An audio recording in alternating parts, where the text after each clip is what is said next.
నమస్తే. తెలంగాణ రాష్ట్రంలో స్థానిక సంస్థల నిర్వహణకు రాష్ట్ర సర్కార్ అయితే సిద్ధమవుతుంది. జూన్ 5న క్యాబినెట్ సమావేశం జరిగింది. ఈ క్యాబినెట్ సమావేశంలోనే సీఎంతో పాటు మంత్రులు కూడా ఒక ఏకాభిప్రాయానికి వచ్చారట. అయితే ఎలా నిర్వహించాలి, ఎప్పుడు నిర్ణయించాలనే దానిపైన మాత్రం ఇంకా పూర్తిగా ఒక క్లారిటీకి రాని నేపథ్యంలో ఈ నెల అంటే జూన్ 15న జరిగే క్యాబినెట్లో మాత్రం ఇక దీనిపై ఒక స్పష్టమైన ప్రకటన రావడానికైతే మాత్రం అన్ని రకాల ప్రయత్నాలు అయితే జరుగుతున్నాయి. స్థానిక సంస్థల ఎన్నికలు ఎప్పుడో నిర్వహించాల్సిన అవసరం ఉండే.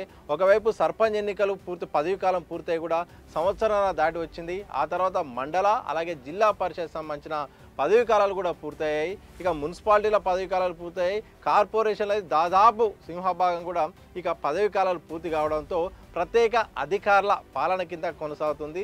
దీంతో పరిపాలన కూడా స్తంభించిపోయింది. ఇటు కేంద్రం నుండి రావాల్సిన గ్రాంట్లు కూడా ఆగిపోవడంతో గ్రామాల్లో అలాగే పట్టణాల్లో కూడా పూర్తి స్థాయిలో అభివృద్ధి కూడా నిలిచిపోయింది. దీంతో ఇక ఎప్పుడు ఎన్నికలు ఉంటాయని ఇటు ప్రజల్లో అలాగే ప్రజాప్రతినిధుల్లో కూడా ఉంది.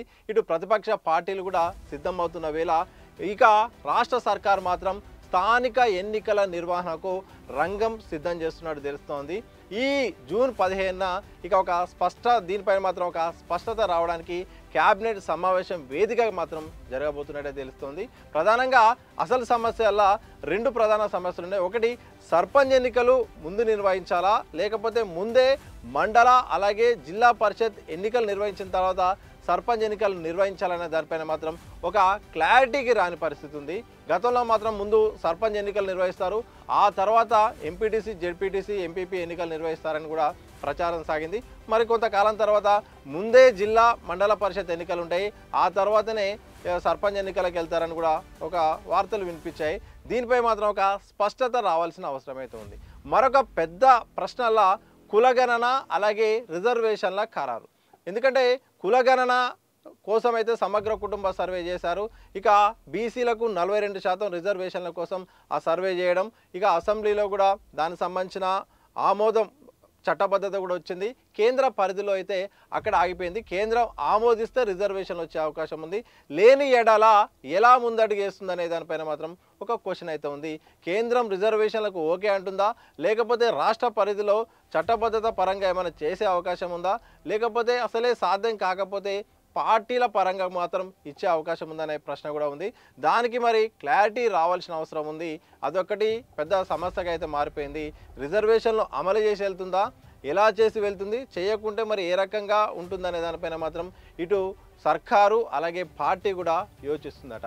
ఇక కాంగ్రెస్ పార్టీ కూడా సిద్ధమవుతుంది. ఇటు సర్కార్ ఒకవైపు అభివృద్ధి పనులు శరవేగంగా చేయాలి, అలాగే సంక్షేమ పథకాలు కూడా వరుసగా అన్ని కూడా పూర్తి చేసిన తర్వాత ఎన్నికల్లోకి పోవాలని ఒకవైపు సర్కార్ అనుకుంటుంది. ఇటు పార్టీ పరంగా మాత్రం వరుసగా ఇటు గాంధీ భవన్ వేదికగా మొత్తం ఇంటర్నల్ కార్యక్రమాలు జరుగుతున్నాయి. స్థానికంగా ఏం జరుగుతుంది, నియోజకవర్గాల పరిస్థితులు ఏంటి, పార్టీ ప్రభావం ఎలా ఉంది, పార్టీ కార్యక్రమాలు అలాగే ప్రభుత్వ పథకాలు ప్రజల్లోకి తీసుకెళ్తున్నారా లేదా దానిపైన మాత్రం ఇటు పార్టీ పరంగా సమీక్షలు జరుగుతున్నాయి. అయితే ఇదే సరైన సమయము. ప్రజల్లో కాస్త ఎక్కడో వ్యతిరేకత అయితే కనిపిస్తుంది. ఆ వ్యతిరేకత పోవడానికి మాత్రం సంక్షేమం అభివృద్ధి రెండు కూడా వరుసగా చేసిన తర్వాతనే స్థానిక ఎన్నికల్లోకి వెళ్ళాలి.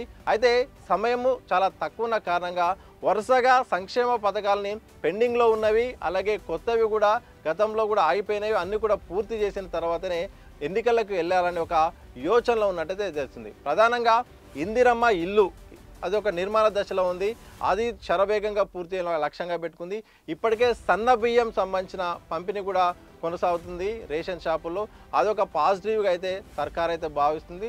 దాంతోపాటు ఏదైతే మన రేషన్ కార్డులు వరుసగా దశల వారీగా రేషన్ కార్డులు కూడా అందజేయబడుతున్నాయి. పూర్తి స్థాయిలో రేషన్ కార్డుల ప్రక్రియ అయిపోవాలని కూడా సర్కార్ అయితే సూచిస్తుంది. ఇక యువ వికాసం అనేది ఒకటి పెండింగ్లో ఉంది.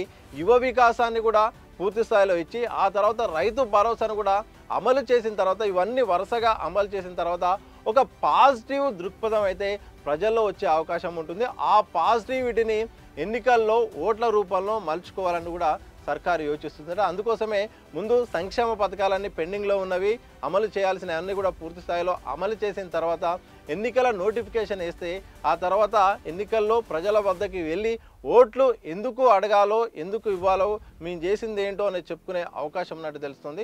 చూడాలి, ఇటు పార్టీ పరంగా పార్టీ కూడా సమాయత్తం అవుతుంది. ఇన్ఛార్జ్ మీనాక్షి నటరాజన్ ఆధ్వర్యంలో సమీక్షా సమావేశాలు కొనసాగుతున్నాయి. ఇటు ప్రభుత్వ పరంగా సంక్షేమ పథకాల మీద వరుసగా రివ్యూలు జరుగుతున్నాయి. ఒక నెలలో 2 సార్లు కేబినెట్ సమావేశం నిర్వహించడానికి నిర్ణయం తీసుకున్నది.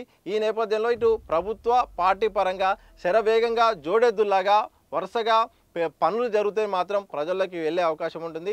ఆ నెగిటివిటీని కాపాడుకొని బయటపడి పాజిటివిటీని తెచ్చుకొని ఎన్నికల్లో లబ్ధి పొందే అవకాశం ఉంటుంది అని ఒక యోచిస్తున్నట్టు తెలుస్తుంది. చూడాలి, మరి ప్రతిపక్ష పార్టీలు కూడా సిద్ధమవుతున్నాయి. ఈసారి బీజేపీ కూడా స్థానికంలో సత్తా చాటాలని సీరియస్గా పెట్టుకుంది. ఇటు బీఆర్ఎస్ కూడా వరుస ఓటములతో ఇక స్థానిక ఎన్నికలే ఒక టార్గెట్గా పెట్టుకుంది. ఈ సమయంలో ముక్కోర్న పోటీ అయితే కనిపిస్తోంది, త్రిముఖ పోటీ అయితే కనిపిస్తుంది. మరి త్రిముఖ పోటీలో ఎవరు విజయం సాధిస్తారో అనేది మాత్రం ప్రజలే నిర్ణయిస్తారు.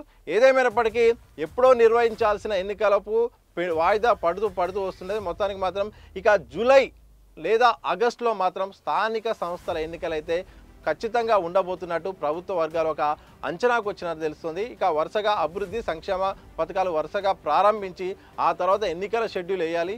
జూలై మొదటి వారంలో జూలైలో నోటిఫికేషన్ వేసి ఒక వరుసగా అవసరమైతే జూన్ చివరిలో లేకపోతే జూలైలో నోటిఫికేషన్ వేసి ఆ తర్వాత వరుసగా సర్పంచ్ ఎన్నికలు, మండల పరిషత్ ఎన్నికలు, మున్సిపల్ ఎన్నికలు, ఇక కార్పొరేషన్ ఎన్నికలు వరుసగా నిర్వహించడానికైతే సర్కార్ ఒక భారీ లక్ష్యంగా పెట్టుకుంది. చూడాలి, అనుకున్నట్టుగానే జూలై ఆగస్టు ఎన్నికలు ఉంటాయా లేకపోతే మళ్ళీ అనివార్య కారణాల వల్ల మరింత ఆలస్యం అవుతుందా లేదైతే తెలియాల్సిన అవసరం ఉంది. ఏదేమైనప్పటికీ తెలంగాణ రాష్ట్రంలో స్థానిక సంస్థల ఎన్నికలకైతే మాత్రం సర్కార్ అయితే సిద్ధమవుతుంది. అందుకు తగు కార్యాచరణ కూడా సిద్ధం చేసుకుంటుంది.